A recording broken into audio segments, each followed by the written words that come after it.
Boxing Ego here. If you like this video, make sure you hit the like button and also subscribe to the channel and hit the bell icon on the top of your screen to get notified when the latest new content drops. 1. Jeff Horn's own promoter says Terence Crawford not a big sell and questions if they should fight him next. Stay tuned. What up, Fight World? It's your boy Ego and I'm back with some more boxing. Make sure you smash the like button. Also subscribe to the channel for the latest and greatest in boxing. If you want to become part of the gang, notification gang, hit the bell icon. Shout out to the super chat, channel donations, the Venmo, and the Patreon family. We are working. Now, I told you, man, since January, tell the truth. Tell the truth. New media was coming. I'm the Punisher, Frank Castle of this boxing media. And there will be some justice out this motherfucker, right? And y'all appointed me to bring boxing justice. I got to give my honest thoughts. Jeff Horn's promoter of DUCO events, he talked about Terence Crawford and his fighter fighting Terence Crawford, and he had some very interesting things to say. And let me give you an idea of what he said. His name is Dean Lorangan or something, and this is what he said. He says fighting's only half of the game. The other half is media. Without it, you don't get paid. Terence Crawford is pound for pound the world's toughest fighter, but he is the worst of all worlds. A really tough fight, but not a big money fight. The reason is he's absolutely poor in the media. He's not a great communicator. As a result, he doesn't have a great following, doesn't sell a lot of tickets, and doesn't do a lot of pay-per-views. I've watched his interviews. He needs a lot of help to get right because Conor McGregor, he ain't. So start talking it up, Terence. Say something interesting.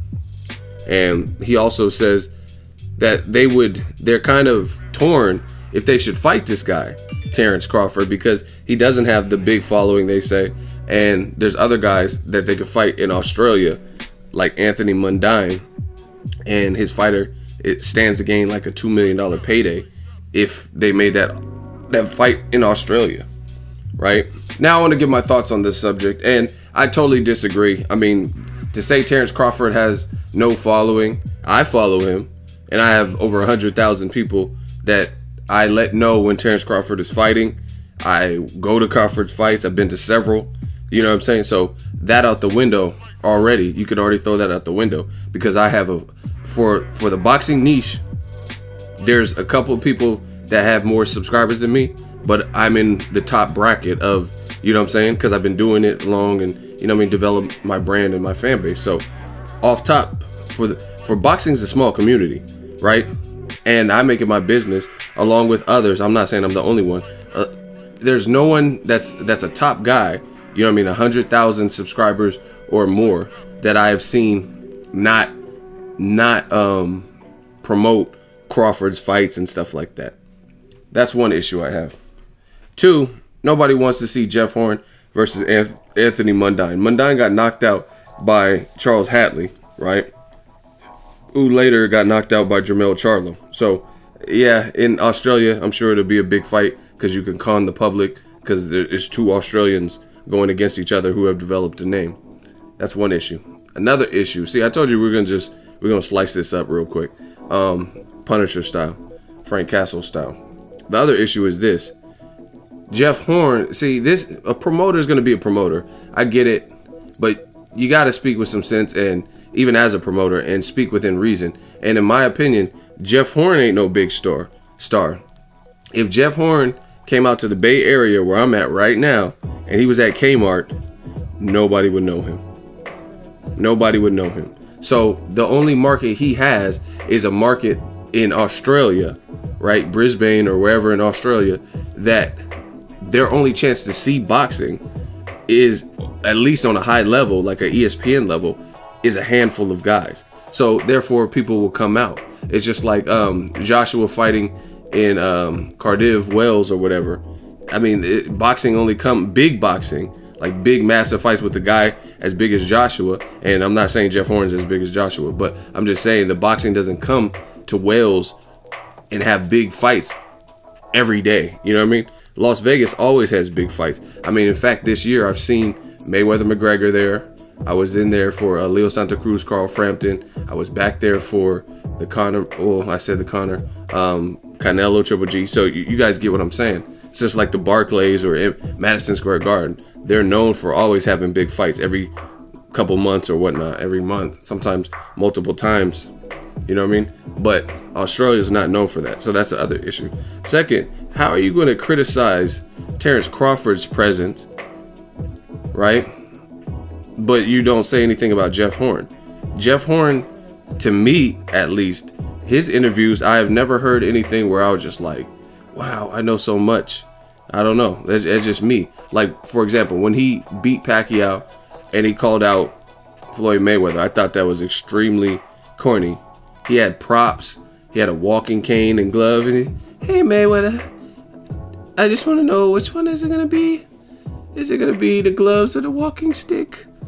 Like, what? Like, that wasn't clever. Like, so if you're saying Terence Crawford ain't no Conor McGregor, Conor McGregor got swaggy. You know what I mean? Conor McGregor got swag. He would never say, like, the stuff he was saying at Mayweather is actually witty and like punchlines. He wasn't like, hey, Mayweather, you want the walking stick or the gloves? He was going for the jugular. He was like, why do you have a book back? You're 40 years old. You can't fucking read. You know what I mean? And the crowd was going crazy.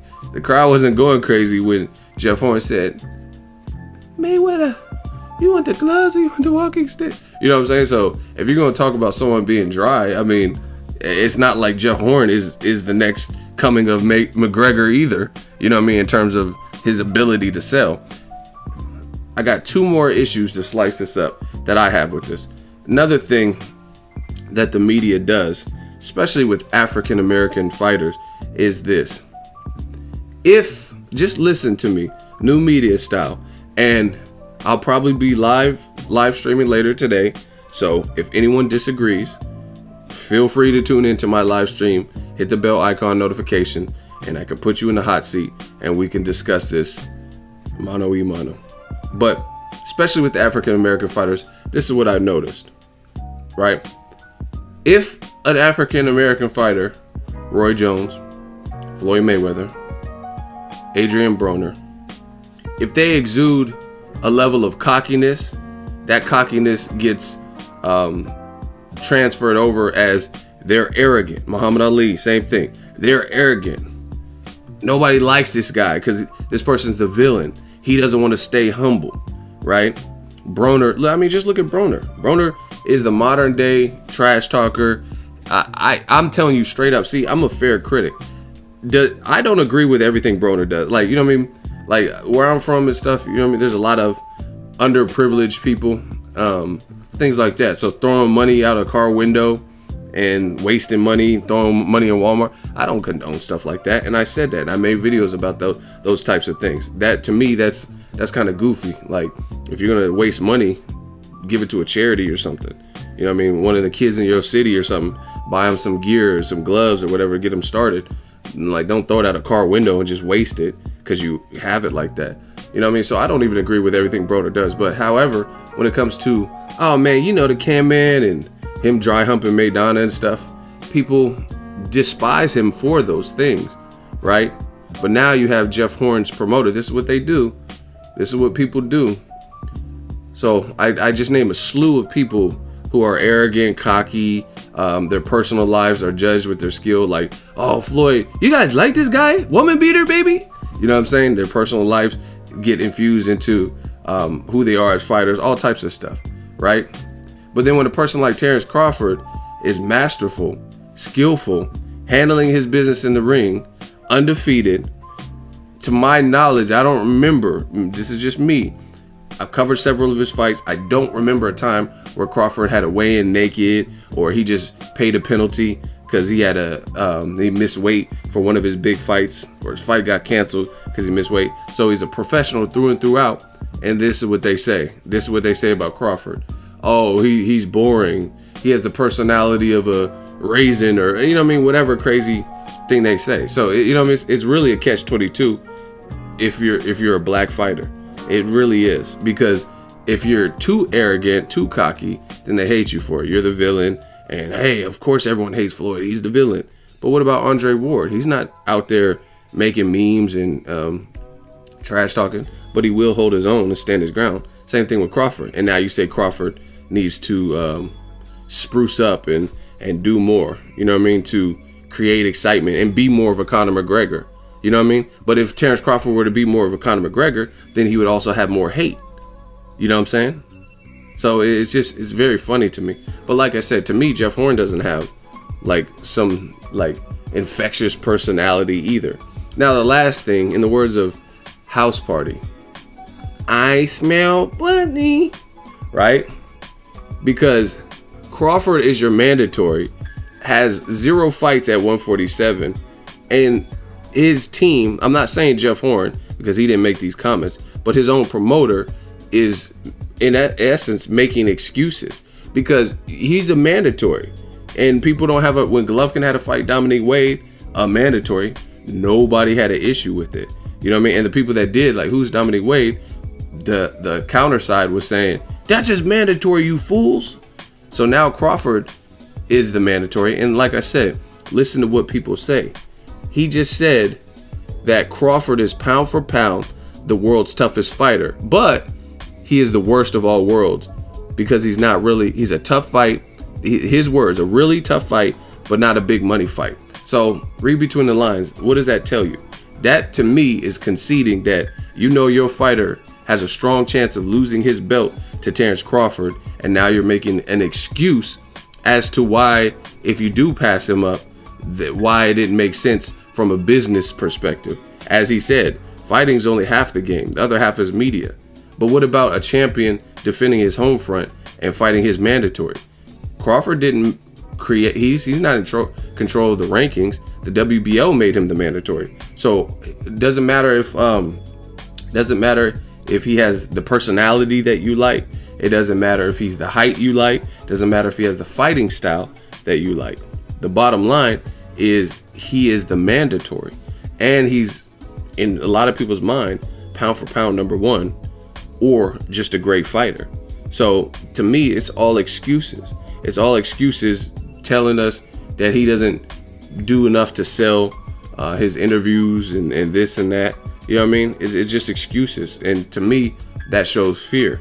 That shows fear from the promoter, not necessarily Jeff Horn. Like I said, he didn't make the comments, but at least from the promoter who's representing Jeff Horn and Team Horn, because I mean, that's your client. That shows fear.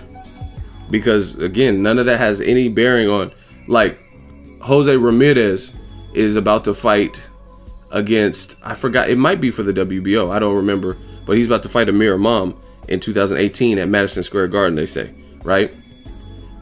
So that's the fight. That's the fight that the organization, sanctioning body, has made. That's like Jose Ramirez saying, oh, why should I fight the guy who's the ranked guy that they say I have to fight for this title because Adrian Granados knocked him out. That don't have nothing to do with it. He's worked his way back into the rankings. He did get knocked out, but at the end of the day, that's who the organization, whoever it is, I think it might be a WBO fight, but whoever it is, that's who they're saying you have to fight for the title. You know what I'm saying? So once again, excuses from Team Horn. We'll say Team Horn. I can't say Jeff. Crawford's personality and what he does in his personal, none of that has anything to do with it. And to me, him not being a great communicator and all the stuff the promoter's saying, but Anthony Mundine, he's that dude. You know what I mean? That's what the boxing fans want to see. They want to see Jeff Horn versus Anthony Mundine. So to me, to be honest, it looks like they're trying to possibly extend Jeff Horn's, like, his paychecks, because they know when he gets in there with Crawford, he has a very strong chance of losing. Now, I'm not saying that he absolutely won't fight Crawford next, because the people in charge, powers that be, they might enforce that he has to fight him next. So to me, this was really a pointless argument, you know what I mean, or debate. Crawford can't sell and all that, right? It's really pointless, because if the WBO says you have to fight him next, he's your mandatory, then him not selling and all that is irrelevant. And last thing I would say is just new media style. I give you guys all the tips and give my thoughts, and you guys take it how you want and interpret it. But I do feel there's some validity to what I'm saying, and I can pretty much prove it with just examples and stuff. This is the same thing that Terence Crawford goes through with other opponents. Like, look at Manny Pacquiao. Michael Conks researched this. Michael Conks, who's Pacquiao's longtime advisor, said, "Oh, Crawford, we don't like his style. His style is not really that attractive for TV and all this stuff." Excuses. Freddie Roach was like, he told the Manila Times, "An African American and a Filipino won't really sell, but we would love to fight Mikey Garcia because a Filipino and a Mexican fighter will sell." So let me get this straight. Floyd Mayweather and Manny Pacquiao, an African American and a Filipino, have the highest grossing fight in multiple regards. Definitely in terms of how much money the fight generated and made. So what Freddie Roach said is clearly an excuse, because it's a lie. Because we have factual, tangible proof that an African American, Floyd Mayweather, and a Filipino boxer, Manny Pacquiao, broke all records with their fight. So once again, when it comes to Terence Crawford, why would you ever fix your lips to say an African American and a Filipino fighter simply won't sell, when the highest fight on record to this point, which probably won't be broken for a while, right, contains an African American and a Filipino fighter? So, you know what I mean, I see the tricks that the media and promoters and trainers try to do with Crawford. Now he can't sell. His style is boring. He's a runner. He's not on pay-per-view, and he's no Conor McGregor. African American and Filipino won't sell. We see through the bullshit. Oh yeah, and the final way to debunk Jeff Horn's promoter, what he's saying is this: there's a lot of people who are great fighters from other countries, so they're foreign to America, foreigners, and they come to America and they don't even really speak English. And if they do speak English, it's a bit broken. So Terence Crawford speaks English, and you say he's dull, but what about, let's say, Canelo Alvarez, who speaks very little English, right? He doesn't really, I never really see Canelo, I was born ready, I never really see him conduct full 15-minute interviews in English. Or let's say Gennady Golovkin. When he first came, his English was very broken, and he's improved it significantly, but it was kind of hard to understand. And nobody says Canelo shouldn't fight Golovkin because neither one of them are going to help build up the fight, because one guy's English is very limited and then Golovkin's English is improved, but it's still not perfect scholar level English. You know what I'm saying? Nobody said that. We just wanted to see the fights because nobody gave a shit about the build up. We knew Canelo can fucking scrap and Golovkin can fucking scrap. So that's how you know the promoter with Jeff Horn is full of shit. Is because there's a ton of people who come here and they can't even speak English interviews. So they definitely can't build up the fight. You know what I mean? Orlando Salido just fought, he beat Vasily Lomachenko. I don't even know if he speaks English. I don't see him do interviews in English. Vasily Lomachenko just recently started doing English, and he's not a trash talker too much. He does his showmanship stuff in the ring, and they're saying he's pound for pound #1. So, like I said, listen to what people say. And new media is coming. Best believe it. Let me know your thoughts. Drop it in the comment section.